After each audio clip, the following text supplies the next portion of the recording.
এক ভাজি করতে যে এত চিন্তা করতে হবে পারিনি জীবনে কল্পনা করতে। আমি জীবনে এই ভাজিটা করি নাই, কীভাবে করে পানি দিয়ে সিদ্ধ করে না কী করে আমি জানি না, বাট আমি অনেক কনফিউজ ছিলাম আজকে ভাজি করতে। আসসালামু আলাইকুম। তো প্রতিদিনের মতন একটা ব্লগ, আজকে কাঁকরোল দিয়ে আর আলু ভাজি করব, কিন্তু কীভাবে যে করব এটা আমি অনেক কনফিউজ হয়ে গেছিলাম। তো যাই হোক, আমি ছেলেকে আলু ভেজে দিলাম, আর ছিল মাছ ভাজলাম, রুই মাছ রান্না করব ধুন্দুল দিয়ে আলু দিয়ে, আর মাছগুলো আমি ভেজে নিতেছিলাম। আর ঝিঙ্গে কাইটা তো মানে ঝিঙ্গে না কাঁকরোল কাইটা তো আজকে অনেক টেনশনে পড়ে গেছি, এটা কি সিদ্ধ করে ভাজি করে না কীভাবে করে আমি জানি না। আমি তরকারিটা আগে বসাই, পরে আপনাদের সাথে শেয়ার করি।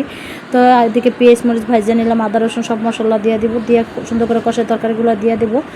আর এদিকে আমি কাঁকরোল কাইটা মানে অনেক টেনশনে পড়ে গেছিলাম, আমি এটা কখনো করিনি। কারণ হলো এটাকে সিদ্ধ করে ভাজি করে আলুর সাথে না কীভাবে করে, মানে এত কনফিউজ ছিলাম। পরে দু তিনজনটা শিখেয়ে পরে সবাই বলতে আসছে চিকন করে কাইটা পরে আলুর সাথে ভাজি করতে হয়, এইভাবে সিদ্ধ হয়ে যায়। এই জন্যই বলছি যে এক ভাজি করতে যাই অনেক টেনশনে ছিলাম। গতকালকে রাত্রে আমার জামাই কাঁকরোল আনছে, কিন্তু ভাজি করতে বলছে, ভাজি যে কীভাবে করে এটাই তো আমি ভালো করে জানি না। তো বুদ্ধি খাটে আজকে ভাজিটা করলাম, আর দু একজনের কাছে জিজ্ঞাসা করে। যাই হোক, এদিকে আমি তরকারিটা ভালো করে কষে নিতেছিলাম। তো তরকারিটা কষাই নিয়ে সুন্দর করে দেখেন অনেক সুন্দর করে কষাইতেছিলাম, কষাই নিয়ে এখন পানি দিয়ে দিব। ধুন্দুল আর আলু কষে নিলাম, রুই মাছ দিয়ে রান্না করব। তো এখন পানি দিয়ে দিতেছিলাম, পানি দিয়ে সুন্দর করে লাড়াচাড়া দিতেছিলাম, লাড়াচাড়া দিয়া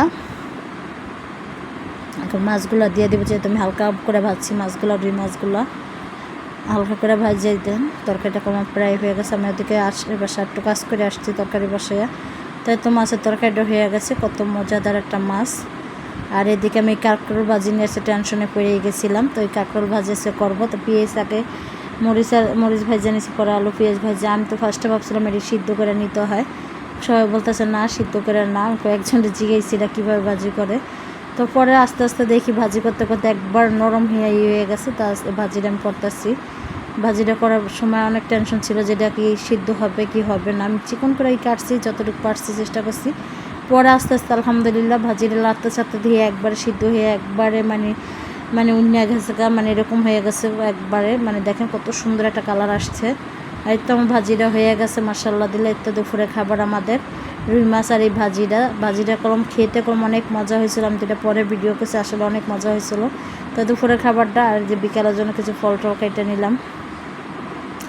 তো ফল টল কাটার পরে দিকে আমরা খাওয়া দাওয়া করলাম। তো বিকালের জন্য আর এদিকে আমার মাহাদি হাসানকে পড়তে বসাইলাম। মাহাদি হাসান তো পড়তেছে অনেক রিল্যাক্সে, আর সব পশুদের নাম বলতেছিল। তো আর কি পড়াইতেছিলাম, পড়া দুষ্টামি করতেছিল যে আমি পড়তে বসবো পড়াও। তো ভিডিও করতে ইচ্ছা না এখন, যাই হোক দিয়ে একটু করি লুকিয়ে কত চায় না, বলো ভিডিও করো কে তুমি পড়াইতে পারো না এরকম বলে। তো অফ ক্যামেরায় ভয়েসটাই করে নিচ্ছি। তো যাই হোক, মাহাদি হাসান পরে দিকে আমার জামাই দিয়ে ফুচকা নিয়ে আসছে। তো ফুচকা খাইতেছিলাম, ফুচকাগুলো বানাই দিল। তো বানাই দিয়ে ঝোল দিয়ে খাইতেছিলাম, ভালোই লাগতেছিল। ফার্স্টে ভাবছিলাম ঝোলটা মজা হবে না, মানে এত ভালো লাগতেছিল। পরে খাইতেছিলাম, আর প্লেটের ফুচকাগুলো আমি প্রায় শেষ করে ফেলাইলাম। অনেক মজা ছিল ফুচকাগুলো। সবাই ভালো থাকবেন, সুস্থ থাকবেন। ভিডিওটা কেমন হয়েছে সবাই কমেন্ট করবেন। আল্লাহ হাফেজ।